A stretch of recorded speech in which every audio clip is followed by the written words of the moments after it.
Welcome to Story Station, Season 2, Episode 17. In this episode, you can listen to 3 Korean stories. The first story is titled, The Story of the Fox. This fox thought he could fool Yi Kwai, but ultimately met his fate. The second story is titled, The Ill-Fated Priest. This story teaches that you should always be kind and respectful to others, because you will never know when you will get your comeuppance. The third story is titled, The Wildcat Woman. This is a great tale of deceit and chestnuts. Hope you enjoy it!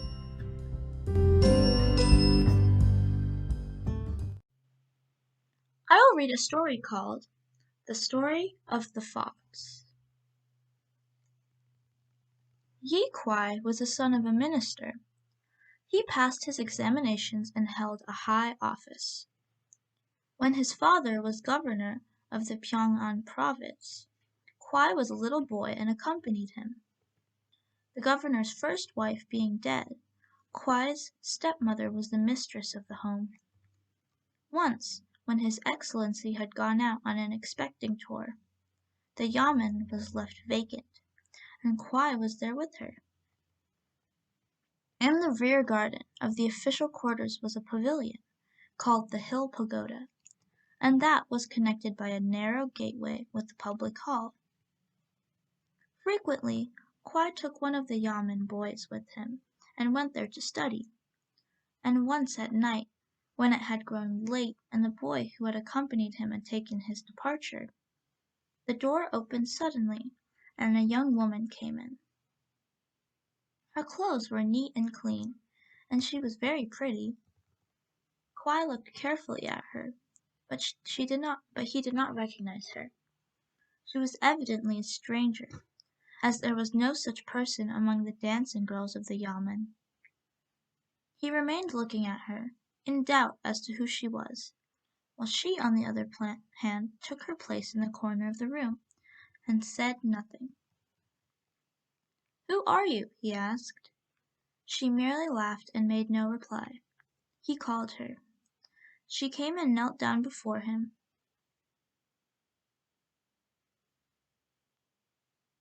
He took her by the hand and patted her shoulder, as though he greeted her favorably.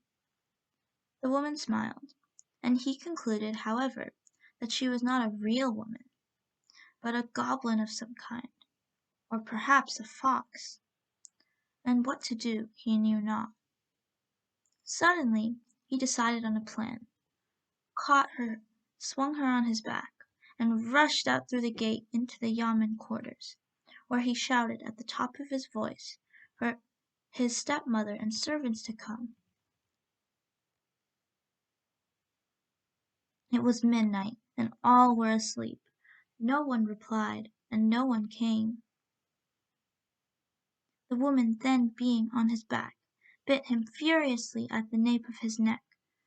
By this he knew that she was the fox, and unable to stand the pain of it, he loosened his grasp, and when she jumped to the ground, made her escape, and was seen no more.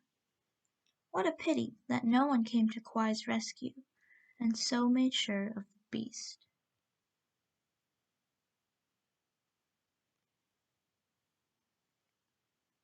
The end.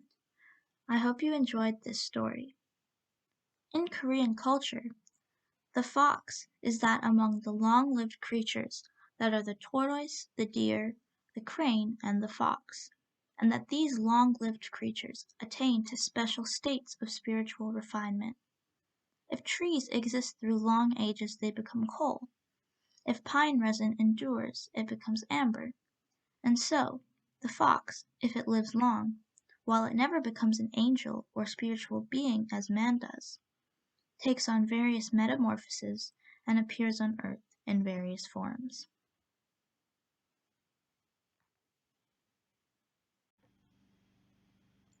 The next story begins in a moment. I will read a story called The Ill-Fated Priest. A certain scribe of the Chungcheong province, whose name was Kim, Kyung-jin once told me the following story. He said, in the year 1640, as I was journeying past Bighorn Bridge in Taunton County, I saw a scholar who, with his 4 or 5 servants, had met with some accident, and were all reduced to a state of unconsciousness, lying by the riverside. I asked the reason for what had befallen them, and they said, in reply, we were eating our noon meal by the side of the road, when a Buddhist priest came by, a proud, arrogant fellow, who refused to bow or show any recognition of us. One of the servants, indignant at this, shouted at him. The priest, however, beat him with a stick, and when others went to help, he beat them also, so that they were completely worsted and unable to rise or walk. He then scolded the scholar, saying, you did not reprimand your servants for their insult to me, so I'll have to take it out on you as well. The Buddhist gave him a number of vicious blows, so that he completely collapsed. And when I looked, there was the priest a li or two ahead. Just then a military man, aged about 40 or so, came my way. He was poor in flesh, and seemed to have no strength. Riding a cadaverous pony, he came shuffling along. A boy accompanying carried his hat cover and bow and arrows. He arrived at the stream, and seeing the people in their plight, asked the cause. The officer was very angry, and said, yonder impudent priest, endowed with no end of brute force, has attacked my people and me. Indeed, said the stranger, I have been aware of him for a long time, and I have decided to rid the earth of him, but I have never had an opportunity before. Now that I have at last come on him, I am determined to have satisfaction. So he dismounted from his horse, tightened his girth, took his bow and arrow, and that had a fist head, and made off at a gallop after the priest. Soon he overtook him, and just as the priest looked back, the archer let fly with his arrow, which entered deep into his chest. He then dismounted, drew his sword, and pierced the 2 hands of the priest, and passed a string to him, and tied them to his horse's tail, and came triumphantly back to where the scholar lay, and said, now do with this fellow as you please. I am going. The scholar bowed before the archer, and thanked him, asked his place of residence and name. He replied, my home is in the county of Kochang, but he did not give his name. The scholar looked at the priest, and never before had he seen so powerful a giant. But now, with his chest shot through and his hands pierced, he was unable to speak, so they arose and went on their way rejoicing. The end. I hope you enjoyed this story. The next story begins in a moment. I will read a story called The Wildcat Woman. The former magistrate of Quelpart, Kim Suik, lived inside of the south gate of Seoul. When he was young, it was his habit to study Chinese daily until late at night. Once, when feeling hungry, he called for his wife to bring him something to eat. And the wife replied, we have nothing in the house except for 7 or 8 chestnuts. Shall I roast these and bring them to you? Kim replied, good, bring them. The servants were asleep, and there was no one on hand to answer the call, so the wife went to the kitchen and made a fire and cooked them herself. Kim waited, meanwhile, for her to come. After a little while she brought them in a hand-basket, cooked and ready served for him. Kim ate them and enjoyed them very much. Meanwhile, she sat before his desk and waited. Suddenly, the door opened and another person entered.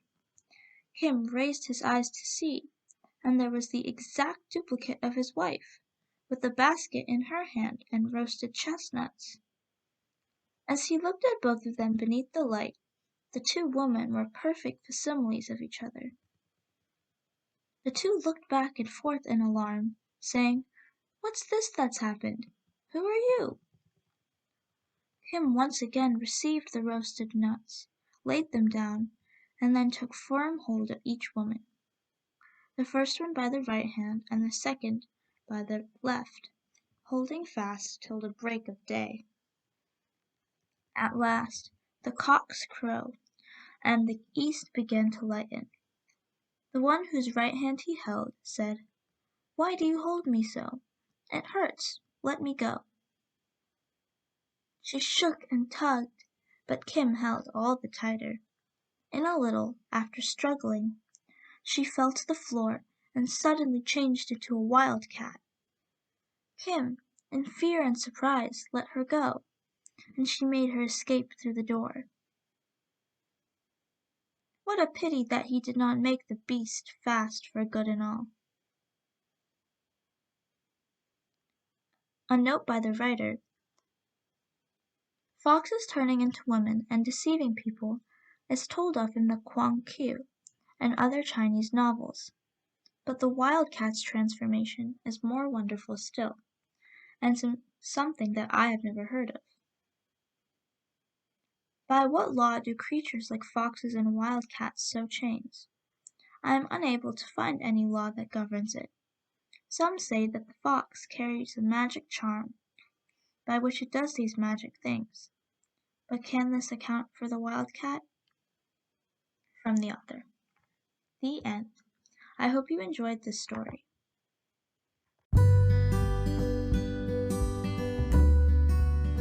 Thank you for listening to Story Station. We are adding stories as frequently as possible, so check back often. We would love to hear your feedback and any questions you may have. Thank you.